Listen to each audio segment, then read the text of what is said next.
Hello student, ਕਿਵੇਂ ਹੋ ਸਾਰੇ? आई होप ਸਾਰੇ ठीक ही होंगे। बेटा ਤੁਹਾਡਾ ਨੈਕਸਟ ਲੈਕਚਰ है ਜਿਹੜਾ structure of C++ program C language ਦਾ C++ ਦਾ ਸਟਰਕਚਰ ਪੜਾਂਗੇ ਆਪਾਂ C++ ਦੇ ਪ੍ਰੋਗਰਾਮ ਦਾ। ਠੀਕ ਹੈ, ਜਨਰਲ ਸਟਰਕਚਰ ਕੀ ਹੁੰਦਾ C++ ਪ੍ਰੋਗਰਾਮ ਦਾ। Every program written in any language must follow a basic और जनरल स्ट्रक्चर। कोई भी प्रोग्राम किसी भी लैंग्वेज लिखा जाता बेटा वह कोई ना कोई स्ट्रक्चर तो जरूर होंगे। A C++ program can also be developed from a basic structure. The general structure of C++ program with class is and shown below। ਜਿਹੜਾ ਤਾਂ ਜਨਰਲ ਸਟਰਕਚਰ ਆ ਦਿਖਾਇਆ ਗਿਆ, ਠੀਕ ਹੈ, ਜਿਹਦੇ ਵਿੱਚ ਮੈਨੂੰ ਦੱਸਿਆ ਗਿਆ ਪਹਿਲਾ ਪਾर्ट ਕੀ ਡਾਕੂਮੈਂਟੇਸ਼ਨ ਕਮੈਂਟ ਸੈਕਸ਼ਨ भी जिते आप कोई चीज़ लिखते हैं कमेंट सैक्शन आ जाता। प्री प्रोसैसर डायरैक्टिव और कंपाइलर डायरैक्टिव सैक्शन जिमें लिंक करना डेफिनेशन देनी जिमें आप हैडर फाइल चूज करते हैं।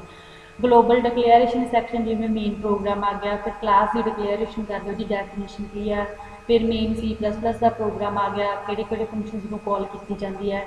बिगिनिंग की है प्रोग्राम की लैफ्ट प्लेस तो शुरू करते हैं, फिर वो ऑब्जैक्ट डिक्लेयर करते हैं, वो मैंबर फंक्शन पढ़ते हैं डॉट ऑपरेटर लगा के end of the main program इस तरह करते हैं। बट इन्हों की डिटेल है जी आप अगे पढ़ेंगे। डॉक्यूमेंटेशन या कमेंट सैक्शन की होंगे in documentation section we with the heading and comment. Heading दिने प्रोग्राम का मेन कमेंट दिता होंगे ना, इस तरह आप लाइन जी ला के दिनी होंगे। ठीक है, comment statement is the non executive statement, मतलब ये एग्जीक्यूट नहीं होंगी बेटा। कमेंट का मतलब कि प्रोग्राम का हिस्सा जी नहीं होंगी, ये सिर्फ अपन ये दसदा भी अपने प्रोग्राम के आप काम कर रहे हैं। Comment can be given in the two way, दो वे कमेंट दिते जाते। एक सिंगल लाइन कमेंट है, can be given in single line by मतलब दो स्लैश यूज की गई डबल पॉइंट्स के बंद किया जाता है। ठीक है, the general syntax is double line ला के सिंगल टैक्स लाइन। ठीक है जी, सिंगल टैक्स लाइन यूज किया गया गा। ये है फॉर एग्जाम्पल जिमें double line add two numbers, मतलब दो नंबर ऐड करने, हैडिंग ऑफ द प्रोग्राम हो गया। ठीक है, C is equal to A+B double line के बंद किया गया। Okay, store the value of the A+B in C, मतलब कि A+B की वैल्यू का स्टोर करनी आप C के। Comment to explain the statement. ठीक है जी, मल्टी लाइन कमेंट जिद मल्टी लाइन की करते डबल लाइन यूज करते, एक सिंगल लाइन को डिफाइन करते, जो मल्टी लाइन की गल करते हैं। Comment can be given in multiple line starting by using the ये बेटा अपने को स्लैश के नाल आ ऑपरेटर का साइन है जो यूज किया जाता पॉइंटर का, एंड विद भी ये ही किया जाता भी स्लैश को पहले यूज किया जाता।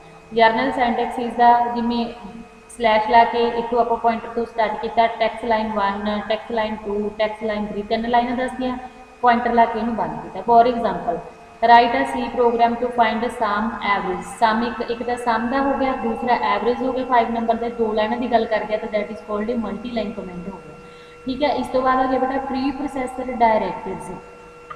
There are compiler preprocessor statement, these are also optional statement, मतलब कि ये कंपाइलर होंगे ने बेटा। कंपाइलर स्टेटमेंट होंगे ने कंपाइल करना, जिमें .h हैडर फाइल यूज करते हैं आप, ये ऑप्शनल होंगे but become compulsory if your compiler has include. जेकर कंपाइलर इन्होंने इंक्लूड करता तो ये जरूरी बन जाते हैं, वैसे ये ऑप्शनल होंगे हैं। जिमें लाइब्रेरी सब डायरैक्टरी इन द स्पैसीफाइड ड्राइव TCC और हैविंग एनी नेम, इन्हों का कोई ना कोई नेम होगा। जिमें प्रीवियस जो कंपाइलर आ स्टेटमेंट ये भी दो पार्ट्स के डिवाइड होंगे बेटा, एक तो लिंक सैक्शन के। ठीक है जी, तो दूसरा आ जाता बेटा अपने को डेफिनेशन सैक्शन। पहला आप लिंक सैक्शन के पढ़ांगे। कहते in the link section we can link the compiler function like C out, output वास्ते शो करते हैं, C इन इनपुट देने वास्ते यूज करते हैं, square root clear screen exit string copy करनी etcetera with include subdirectory having header file like IOString। मतलब बेटा ये सारे जोड़े फंक्शन है जिमें C आउट हो गया, C इन हो गया, स्केयर रूट हो गया, क्लीयर हो गया, एग्जिट हो गया, स्ट्रिंग कॉपी हो गई, सारे मतलब कि IOString हैडर फाइल है इनपुट आउटपुट स्ट्रिंग वो कंटेन होंगे। ponyo.h math.h dos.h string.h ctype.h process.h इस तरह होंगे etcetera. It become very useful during the compilation and the linking fees. कहते ये बहुत ही ज़्यादा मतलब कि यह बन जाते हैं यूजफुल बन जाते हैं जो आप कंपाइल करते हैं तो लिंक करते हैं किसी भी सैक्शन की।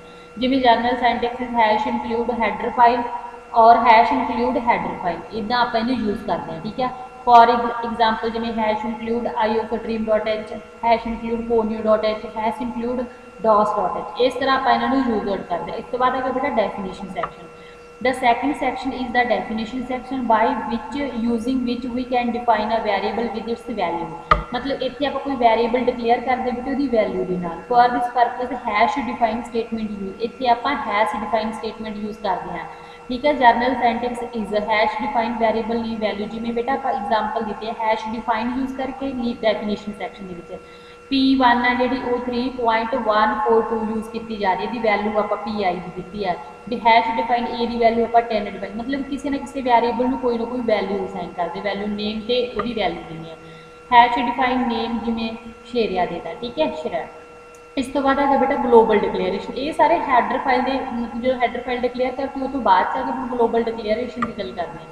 इन this section we declare some variable before starting of the main program, main program शुरू करने तो पहले कुछ आप वैरीएबल डिक्लेयर करवाने होंगे बाहरली साइड मेन प्रोग्राम तो दीज वैरीएबल आर ग्लोबली कहते declare and use by the main function, declare किए जाते एक्सटर्नल तौर पर बेटा बट वो यूज किए जाते मेन फंक्शन के द्वारा और अ सब फंक्शन जोड़े वो अगे पार्ट्स होंगे। These variable are called a global variable, इन्होंने वैरीएबल्स को आप ग्लोबल वैरीएबल बोलते हैं। In some program we use function और subprogram, so we declare some variable in the main program and function और subprogram having the common name. कहते कुछ programme इदा के होंगे जिहदे आप फंक्शन यूज करते हैं ਜਾਂ ਉਹਦੇ सब प्रोग्राम ਦੇ ਵਿੱਚ यूज करते हैं तो ਆਪਾਂ ਨੂੰ डिक्लेयर करने पैंदे वैरीएबल इन मेन प्रोग्राम, मेन प्रोग्राम ਦੇ ਵਿੱਚ ਆਪਾਂ वैरीएबल डिक्लेयर करते हैं तो फंक्शन और subprogram having the common, ਜਿਹੜੇ फंक्शन होंगे ਜਾਂ ਉਹਦੇ पार्ट्स होंगे उन्होंने नेम सेम होगा। दिस क्रिएट द डुप्लीकेट और attendance in defining the variable, ये डुप्लीकेसी क्रिएट होंगी है।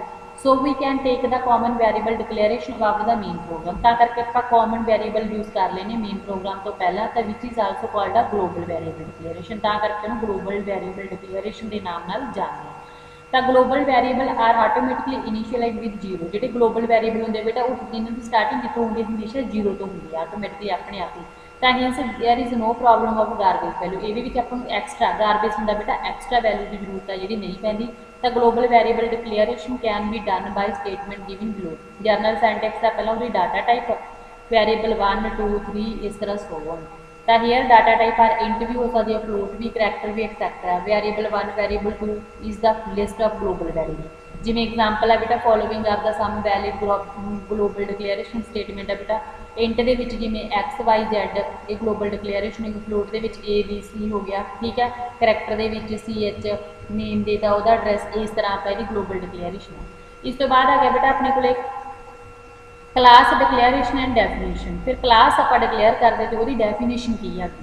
Class is organization of data and function, जी क्लास है बेटा दो चीज़ों तो मिलकर बनती है भी वो डाटा कि यूज किया जाता तो वो काम की ने, तो विच ऑपरेट ऑन द जोड़ा उन्होंने उपर काम करती है, ठीक है जी। नैक्सट बेटा अपने को आ गया ये data types are called data member and function are called member function, जो डाटा टाइप्स आ उन्होंने डाटा मैंबर बोलिया जाऊगा तो जोड़े वो फंक्शन ने उन्होंने मैंबर फंक्शन बोलिया जाऊगा जोड़े वो काम है। तो combination of data member and member function constitute a data object, इन्होंने दोनों तो मिलकर ऑब्जैक्ट बनता डाटा मैंबर तो फंक्शन को, ठीक है जी। इस तो बाद जर्नल सेंटेक्स और journal form of class declaration is class name of the class, class का नेम की है, जिमें आप करली ब्रेसिस शुरू की प्राइवेट है, जेकर क्लास प्राइवेट है पहले वो डाटा कि यूज किया जाए वो काम की है, इस वजह जो पब्लिक है वो भी डाटा कि यूज किया जाए वो काम की है। जो प्रोटैक्टेड भी यूज करते 3 मोड होंगे क्लास में बढ़ते, प्राइवेट पब्लिक, प्राइवेट मतलब सिर्फ अपने लिए, ठीक है जी, बस जोड़ा ग्रुप काम कर रहे वो लिए, पब्लिक मीनिंग का भी सारे के लिए,